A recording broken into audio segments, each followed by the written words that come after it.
What happened when a guard at the tomb of the unknown soldier noticed a crying child? In a place where silence is sacred and discipline never breaks, one small boy's sobs echoed across Arlington National Cemetery. The crowd held its breath, expecting the guard to remain unshaken as always. But instead, something unexpected unfolded. A quiet gesture, so subtle yet so powerful, revealed a side of duty many had never seen before. And in that single moment, the hearts of everyone watching were forever changed. Before we begin, make sure you subscribe to this channel for more stories of honor, tradition, and respect. Arlington National Cemetery is not just a place of burial. It is a sanctuary of silence, a landscape that carries the weight of sacrifice in every blade, of grass and every marble headstone. Tourists arrive with cameras, veterans arrive with heavy hearts, and families arrive searching for names etched in stone. No matter who enters, the moment they step onto its grounds, the noise of the outside world falls away. Conversations quiet, footsteps slow, and eyes are drawn to the endless rows of white markers that stretch across the hills. At the heart of this solemn place lies the tomb of the unknown soldier. Here, silence is not just expected, it is sacred. A hush settles over the crowd as the old guard performs their timeless vigil.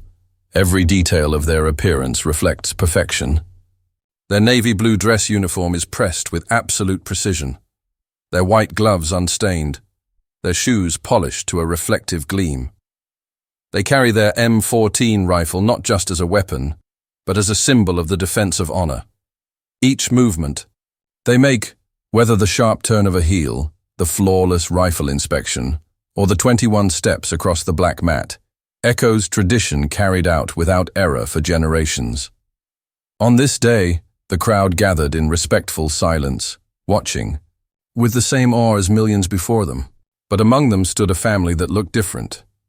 A young mother clutched the hand of her small son, no older than 6. The boy's eyes were wide, taking in the sight of the soldier marching with such intensity. He was dressed in a simple t-shirt that seemed a size too big, and shorts that barely clung to his knees. His sneakers were scuffed, a clear sign of a child who played hard and often. But instead of being awed like the others, the boy seemed frightened. The sharp click of the guard's shoes against the stone walkway echoed louder for him. The rifle, carried with such authority, looked intimidating. The boy clung to his mother's side, his little fingers gripping tightly, his lower lip trembling. His father bent down, whispering something meant to calm him, but the boy's eyes never left the guard. A moment later, a sound broke free, soft at first, then growing louder. The boy began to cry. The sound carried through the crowd like a ripple in still water. Heads turned, eyebrows lifted, and expressions shifted. Some in the audience felt sympathy, recognizing that the boy was simply overwhelmed by the solemnity and intensity of the moment. Others seemed uneasy, their eyes darting toward the guard, knowing full well the discipline expected here. This was a place where silence was demanded, where even tourists who whispered too loudly had been sharply corrected by the booming command of a sentinel. And now, the piercing sound of a child sobbing filled the air. The mother knelt quickly, whispering reassurances, brushing tears from her son's face, but her efforts did little. The child's small body shook as the tears rolled, his cries echoing off the stone. His father placed a hand on the boy's shoulder, glancing nervously at the guard. The parents knew how strict these ceremonies were. The thought of their child disrupting it filled them with embarrassment and dread, yet the guard, marching in flawless rhythm, did not falter. His head remained steady, his eyes forward, his rifle firm against his shoulder. To most, it would seem he had not noticed at all. But those closest to the mat could see it, the briefest flicker of recognition in his eyes as he passed, the smallest tightening of his jaw. The guard had noticed. The boy's sobbing continued. Some in the crowd shifted uncomfortably, others glanced at each other as if silently debating what might happen next. Would the guard call out in thunderous authority to restore order as they had seen in viral clips before? Or would he march on as though nothing were happening, letting the sound of the child's cries linger awkwardly over the ceremony? It was an uncomfortable moment, stretched thin by silence and tension. The parents lowered their heads, whispering apologies to those around them. A veteran standing nearby gave them a sympathetic nod, as if to say, "Don't worry, I understand." Yet everyone, in their own way, wondered the same thing. How would the guard respond? What the boy could not have known, what even many in the crowd did not fully grasp, was the depth of training and discipline that stood behind every movement of the sentinel. These soldiers are trained to endure everything: blazing summer heat, frigid winter winds, sudden thunderstorms, even the jeers of tourists who test their composure. They do not break focus, they do not lose rhythm, and they never ever acknowledge distractions. Their duty is to the fallen, not to the living. Their oath is to stand eternal watch, no matter the cost. But on this day, with a small boy crying before him, that oath would be tested, not by disrespect or challenge, but by something far more human. The guard, sworn to silence and discipline, found himself facing the pure innocence of a child who did not yet understand what this ceremony meant. And for the first time, the guard's heart and his training would collide. The crowd stood in that heavy silence, waiting, as the boy's sobs grew softer but did not stop. Each tear was like a question in the air, a plea that begged for an answer. And though his boots struck the stone with mechanical precision, the guard's mind was far from routine. He had noticed, and he was deciding. The guard's march continued, each step perfectly measured, each turn exact. From the outside, nothing had changed. His face remained stoic, his uniform pristine, his rifle balanced with flawless control. To the untrained eye, he was the embodiment of discipline, untouched by distraction. Yet behind that expressionless mask, something was shifting. The crying of the boy was not just background noise. It pierced deeper, settling into the cracks of memory and experience. For the guard, discipline was a second skin, layered upon him through relentless drills, endless inspections, and the knowledge that the tomb he protected was more than stone. It was a promise that no unknown soldier would ever be forgotten, no matter how much time passed. That was the oath he had taken, and it was one he had honored without compromise. But now that oath met something unexpected. Not a jeering tourist or a careless interruption. Those were easy to face. What stood before him was innocence, pure and raw. A child who did not yet understand sacrifice, who could not yet grasp the weight of silence, and who expressed his confusion in the only way he knew how: through tears. As he passed the family again, the guard's peripheral vision caught the small boy clutching his mother's side, shoulders shaking, face buried against her dress. His tiny hands trembled as his sobs broke through the air. The soldier's eyes did not waver, but inside his thoughts raced. What am I supposed to do? Years of training told him to remain still, to continue the march without acknowledgement. His duty was clear, his mission sacred. The crowd expected perfection, and the fallen demanded it. Yet, even as he tried to push the sound from his mind, the boy's cries echoed louder. With each step, the guard felt a pull, a conflict between the rigid code of his role and the undeniable instinct to respond to a child in need. The parents' faces revealed their own struggle.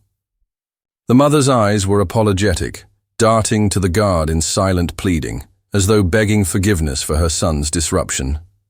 The father's jaw was tight, his hand resting on the boy's shoulder, wishing he could quiet him but powerless against the emotions of a child. They knew where they were. They understood the gravity of this place, and the last thing they wanted was to cause a scene. Around them, the crowd's unease grew heavier. Some avoided looking directly at the family, as though pretending not to notice. Others exchanged glances, wondering whether the guard would break his silence, whether he might issue the thunderous command so many had seen in viral moments before. Yet here, no one whispered. No one dared move. The air was taut with anticipation, every soul waiting for the guard's next step, not of his march, but of his choice. The soldier's training had prepared him for insults shouted across the barrier.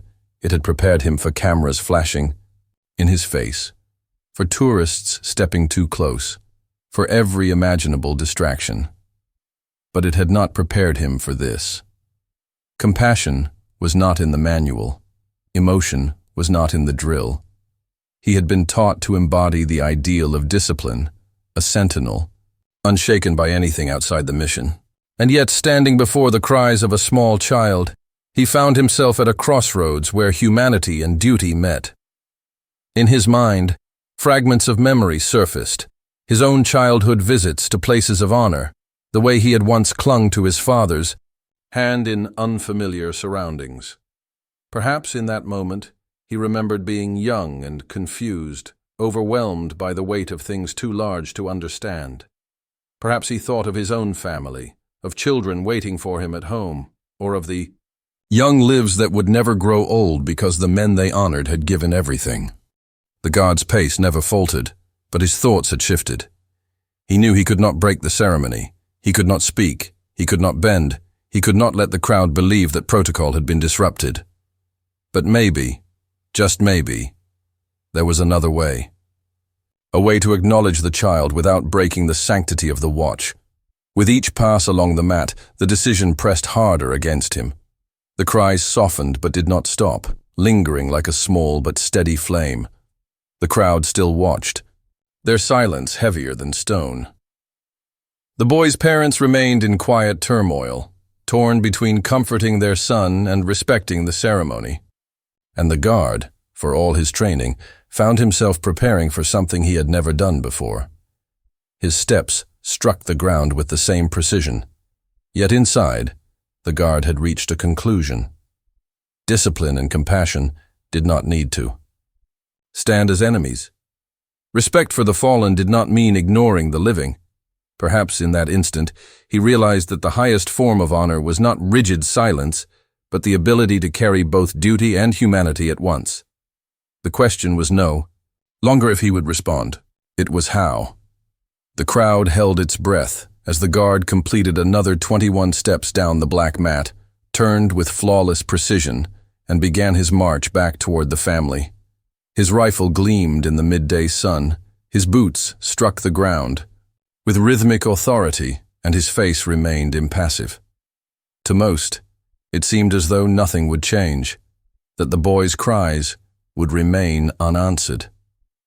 But then it happened. As the guard approached the midpoint of his march, he slowed ever so slightly. Not enough to break his timing, not enough to disrupt the ceremony, but enough that those paying close attention sensed a difference. His eyes shifted for the briefest moment, not to the crowd at large, but directly toward the crying child. And in that fraction of a second, he did something that stunned everyone. The guard tilted his chin almost imperceptibly toward the boy, and with a movement so subtle it could have been missed, he brought his gloved hand to the edge of his rifle, tapping it once in a gesture that looked more like acknowledgement than routine. It was nothing spoken, nothing announced, but it was intentional. The child's sobbing slowed, as if he felt it more than saw it. His wide, tear-filled eyes met the soldier's for a fleeting instant, and something remarkable happened. The boy grew quiet. His little shoulders stopped trembling, his grip on his mother's dress loosened, and the tears running down his cheeks seemed to pause. The mother's eyes widened, her breath catching as she realized what had just occurred. The father blinked in disbelief, his mouth parting as though he wanted to say something but could not find words. Around them, a ripple of realization spread through the crowd. People who had been tense with discomfort moments earlier now stood, frozen, staring at the guard in awe. Some gasped softly, others pressed their hands to their mouths. A veteran near the back straightened, his chin trembling as though holding back tears. It had not been a grand gesture. There were no words, no breaking of discipline, no abandonment of duty. Yet in that small, quiet motion, the guard had transformed the moment. He had bridged the unspoken gap between ceremony and humanity, between soldier and child. The boy sniffled once, wiping his cheeks with the back of his hand. His eyes never left the guard, who continued his march as though nothing had changed. The sentinel's face returned to its stoic mask, his body to its precise rhythm. But for the boy, everything was different. The soldier had seen him. The soldier had cared. The crowd remained hushed, as if afraid to disturb the fragile beauty of what they had just witnessed. Parents pulled their children closer, veterans exchanged knowing looks, and some tourists lowered their cameras, realizing that no photo could ever capture the weight of what had transpired. For the parents, the relief was overwhelming. The mother stroked her son's hair, whispering softly, "See? He noticed you. He's not angry. He's here for all of us." The father placed his arm around them both, his eyes glistening as he looked back at the sentinel. In that quiet acknowledgement, he saw something deeper than discipline. He saw compassion wrapped in uniform, a reminder that the soldiers who guard the tomb are not machines, but men of flesh and blood, men who feel, who remember, who honor not only the fallen, but also the living who carry their memory forward. The guard continued his steps, unbroken, as though the moment had been no more than a passing shadow. To him, the duty resumed, eternal and unchanged. But to the crowd, the air had shifted. The silence was no longer tense, no longer awkward. It was reverent. It was filled with respect, not just for the tradition of the ceremony, but for the humanity that had just been revealed. A man in the audience, himself a veteran, wiped at his eyes and whispered to no one in particular, "That's why we served. Not just for stone and ceremony, but for the people, for the kids, for the ones who will remember." His words carried, settling into the hearts of those near enough to hear. Minutes passed, but the moment lingered. The child remained calm now, watching the sentinel with wide eyes, no longer fearful, but filled with awe. His earlier tears had given way to something else, something closer to pride. His small voice whispered up to his mother, "He's strong, isn't he?" And she, still holding him close, nodded through her own tears. "Yes, sweetheart. He's strong. But he's kind, too." The family stayed until the end of the watch, watching every precise step with renewed reverence. When the ceremony concluded, and the relief god took his place, the crowd dispersed slowly, still hushed by what they had seen. Conversations picked up again, but they carried a different tone. Instead of casual chatter, the words were heavy with meaning. "Did you see it?" some asked. "I've never seen that before," others said. As they walked away, the little boy glanced back one last time, his eyes searching for the sentinel still standing at his post. He gave a small wave, almost shyly, though the guard never acknowledged. It. The boy didn't mind.